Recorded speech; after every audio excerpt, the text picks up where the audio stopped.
বিক্ষুব্ধ ছাত্র জনতা ধানমন্ডি ৩২ নম্বরে বঙ্গবন্ধু শেখ মুজিবুর রহমানের বাড়ি ভাঙছে এক্সকাভেটর দিয়ে।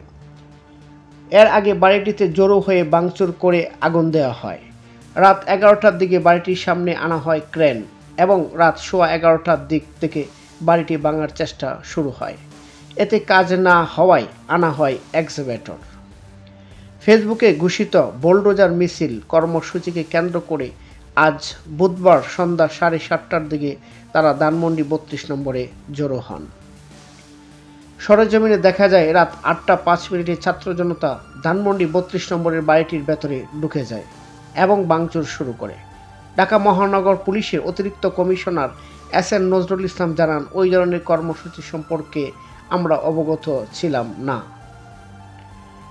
ঘটনাস্থলে যাওয়ার পর কিছু সংখ্যক প্রত্যক্ষদর্শীর কাছ থেকে শোনা যায় বেশ কিছু সংখ্যক ছাত্র জনতা প্রায় ১০০ থেকে ১৫০ জন মানুষ ঢুকে রড হাতুড়ি দিয়ে ভাঙচুর করে। এ সময় বাইরে প্রায় ৫০০ থেকে ৭০০ লোক ফাঁসি চায়, ফাঁসি চায় শেখ হাসিনার, ফাঁসি চায়, সারা বাংলায় খবর দে, মুজিববাদের কবর দে, বিভিন্ন ধরনের স্লোগানে মুখরিত ছিল। ধানমন্ডি ৩২ নম্বরের মুখে মিরপুর রোডে শতাধিক পুলিশের একটি টহল দেখা যায়। দেখা গেল ভাঙচুরের সময় তারা বাড়িটির দিকে এগোয়নি।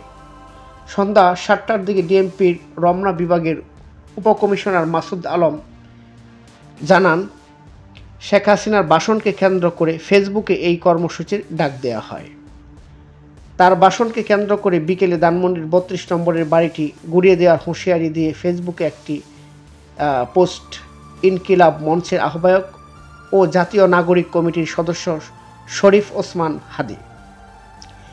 সন্ধ্যায় বৈষম্য বিরোধী ছাত্র আন্দোলনের আহ্বায়ক হাসনাত আবদুল্লাহ ফেসবুকে একটি পোস্টে বলেন, আজ রাতে বাংলাদেশ ফ্যাসিবাদের তীর্থভূমি মুক্ত হবে। অপর এক পোস্টে লিখেছেন, ফ্যাসিবাদের চিহ্ন বিরূপের সাথে সাথে খুনি হাসিনা সহ গণহত্যাকারীদের বিচার নিশ্চিত এবং আওয়ামী লীগকে নিষিদ্ধ ঘোষণা করতে হবে।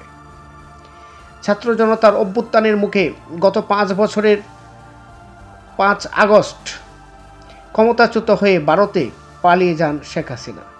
ওই দিন রাতে ধানমন্ডি ৩২ নম্বরের বাড়িতে হামলা, ভাঙচুর, অগ্নিসংযোগ করেছিল বিক্ষুব্ধ ছাত্র জনতা। এরপর থেকে বাড়িটি পরিত্যক্ত অবস্থায় ছিল। প্রিয় দর্শক, এতক্ষণ সাথে থাকার জন্য ধন্যবাদ। এরকম আরও নিত্য নতুন সংবাদ পেতে আমাদের ওয়াইটিভি নিউজ চ্যানেলটি সাবস্ক্রাইব করুন এবং আপনাদের ভালো লাগলে লাইক, কমেন্ট, শেয়ার করে পাশেই থাকুন।